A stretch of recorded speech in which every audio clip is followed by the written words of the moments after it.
Praise the lord. మీ అందరికీ నా వందనములు. మీరందరూ బాగున్నారండి.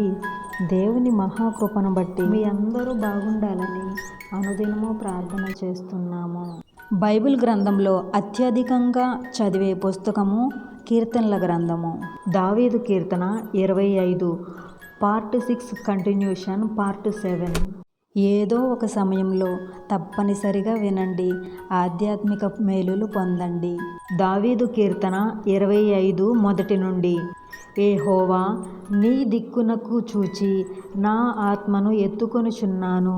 నా దేవా, నీ యందు నమ్మికయుంచియున్నాను. నన్ను సిగ్గుపడనీయకుము.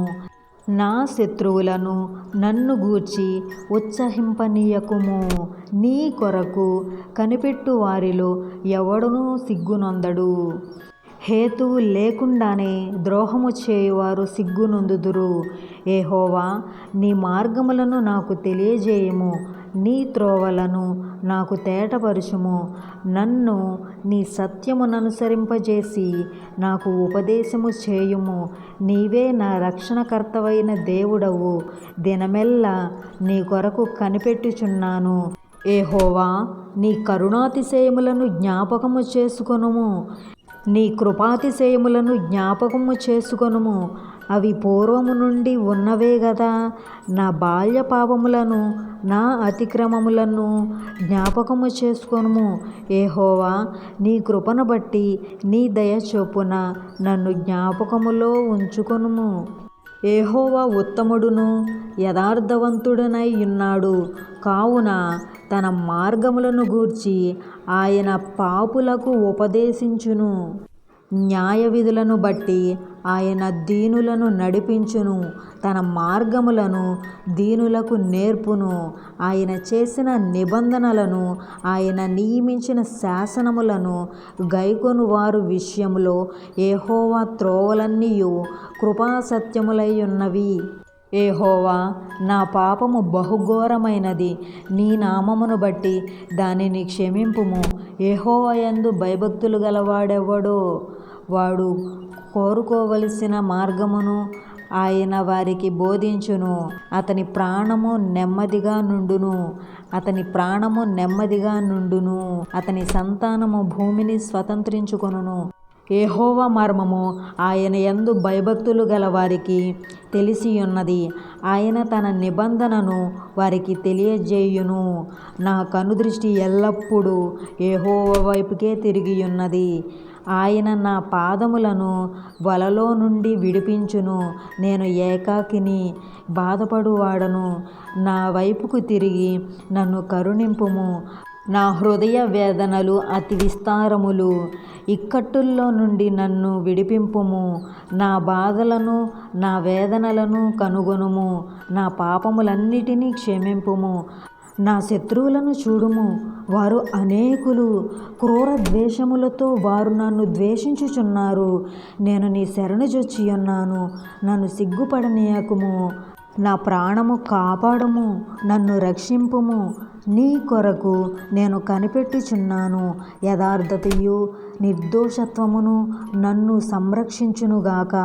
దేవా, వారు బాధలన్నిటిలో నుండి ఇశ్రాయేలీయులను విమోచింపుము. దావీదు కీర్తన 26 మొదటి నుండి. యెహోవా, నేను యథార్థవంతుడనై ప్రవర్తించుచున్నాను. నాకు తీర్పు తీర్చుము. ఏమియూ సందేహపడకుము. యెహోవా యందు నేను నమ్మికయుంచియున్నాను. యెహోవా, నన్ను పరిశీలించుము. నన్ను పరీక్షించుము. నా అంతరేంద్రియములను, నా హృదయములను పరిశోధించుము. నీ కృప నా కన్నుల ఎదుట నుంచుకొనియున్నాను. నీ సత్యముననుసరించి నడుచుకొనుచున్నాను. పనికిమాలిన వారితో నేను సాంగత్యం చేయను. వేషధారులతో పొందు చేయను. దుష్టుల సంగము నాకు అసహ్యము. భక్తిహీనులతో సాంగత్యము చేయను. నిర్దోషిని నా చేతులు కడుక్కొందును. యెహోవా, నీ బలిపీఠం చుట్టూ ప్రదక్షిణ చేయుదును. అచట కృతజ్ఞతాస్తుతులు చెల్లిందును. నీ ఆశ్చర్య కార్యములను వివరింతును. యెహోవా, నీ నివాస మందిరమును, నీ తేజో మహిమ నిలుచు స్థలమును నేను ప్రేమించుచున్నాను. పాపులతో నా ప్రాణము చేర్చకుము, నరహంతకులతో నా జీవము చేర్చకుము. వారి చేతిలో దుష్కార్యములు కలవు, వారి కుడి చేయి లంచములతో నిండి ఉన్నది. నేను యథార్థవంతుడనై నడుచుకొనుచున్నాను. నన్ను విమోచించుము, నన్ను కరుణించుము. సమభూమిలో నా పాదము నిలిపియున్నాను. సమాజములలో యెహోవాను స్తుతించెదను. దేవుడు తన వినికిడిలో ఈ కొద్ది మాటలను దీవించి ఆశీర్వదించునుగాక. ఆమేన్. మనం మానవత్వాన్ని ఎలా సంపాదించుకోవాలో కీర్తనల గ్రంథం 1 నుండి 41 వరకు మనం తెలుసుకొని ఆధ్యాత్మిక మేలులు పొందుదాము. యెహోవా నా కాపరి, నాకు లేమి కలుగదు. మనుషులను నమ్ముకొనుట కంటే యెహోవాను ఆశ్రయించుట మేలు. సకల ప్రాణులు యెహోవాను స్తుతించుదురుగాక. యెహోవాను స్తుతించుడి. నెక్స్ట్ వీడియోలో పార్ట్ 8గా మరికొన్ని విషయాలను అధ్యయనం చేసుకుందాము. దేవుడు మిమ్మల్ని దీవించునుగాక. God bless you all.